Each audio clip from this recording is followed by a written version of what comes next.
तो हेलो दोस्तों, फिर से स्वागत है आपका मेरे इस नई वीडियो में। तो ये वीडियो जो है वो पिछली वाली वीडियो का ही पार्ट है, तो आप पहले उस वीडियो को देखो फिर इस वीडियो को देखना, तभी आपको ये स्टोरी पता लगेगी। तो चलिए वीडियो को शुरू करते हैं।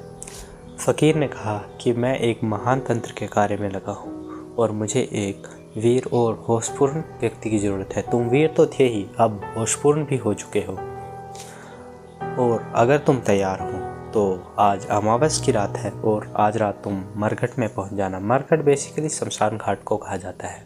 वो फ़कीर तो चला गया, लेकिन राजा ने कई बार सोचा कि इस झंझट में पड़ना चाहिए या फिर नहीं, लेकिन फिर ये तो कायरता होगी। और फिर ये फ़कीर कोई साधारण नहीं है।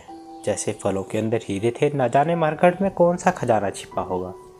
राजा को डर भी लग रहा था। बहादुर से बहादुर आदमी डरता है। ये ना सोचो कि बहादुर नहीं डरते, बहादुर भी डरते हैं, लेकिन फिर फर्क क्या है बहादुर और कायर में। बहादुर डरता है फिर भी करता है, लेकिन कायर डरता है, भाग खड़ा होता है। खैर, राजा आधी रात पहुंचा मरघट पर। बड़ा डर लगा उसे। बड़ी भयंकर रात थी और साधारण रात मालूम नहीं हो रही थी, क्योंकि कभी मरघट आया भी नहीं था। हमेशा महलों में ही रहा था। मरघट केवल उसके लिए एक शब्द मात्र था। तुम भी कभी अमावस की आधी रात मरघट में जाओ तो इस शब्द का तुम्हें अर्थ पता चलेगा। शब्दकोश में इसका अर्थ नहीं बताया गया है। चारों तरफ भय, डर, मौत और जान का खतरा, और वो फ़कीर अपना मंडल रच के मरघट में बैठा हुआ था। फ़कीर ने राजा से कहा, यहाँ से थोड़ी दूर एक वृक्ष है, उस वृक्ष पे एक लाश लटकी हुई है, उसे ले आओ, लेकिन ध्यान रखना, शांत रहना और सजग रहना, अन्यथा मैं भी तुम्हारी रक्षा नहीं कर पाऊंगा। धड़कती छाती लेकर राजा वृक्ष के पास पहुंचा। वहाँ बड़ा डर लगा उसे, क्योंकि वहाँ पे कोई भी नहीं था और वहाँ पे लाशें लटकी हुई थी। एक नहीं बल्कि 25 लाशें थी। हाथ पैर कँप रहे थे। किसी तरह उस लाश की डोरी काटी, लाश नीचे गिरी। ना केवल गिरी बल्कि खिलखिला के हंसी भी। राजा के प्राण छूट गए। राजा की छाती कँप गई।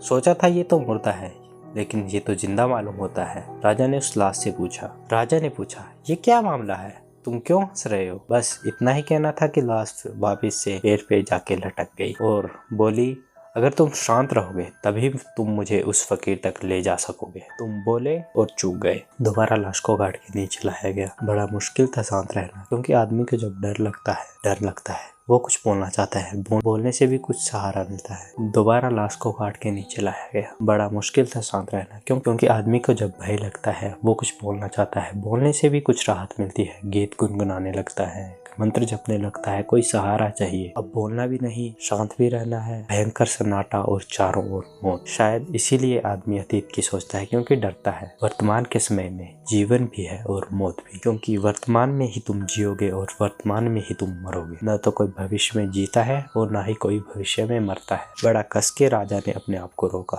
आदमी बहादुर था। मुर्दा काट के फिर नीचे गिरा। भयंकर खिलखिलाहट की आवाज आई। छाती कँप गई। नीचे उतरा, लाश को कंधे पे रखा और चलने लगा। तो उस लाश ने बोला, राह लंबी है, रात अंधेरी है, और तुम्हारा बोझ कम करने के लिए मैं तुम्हें एक कहानी सुनाता हूँ।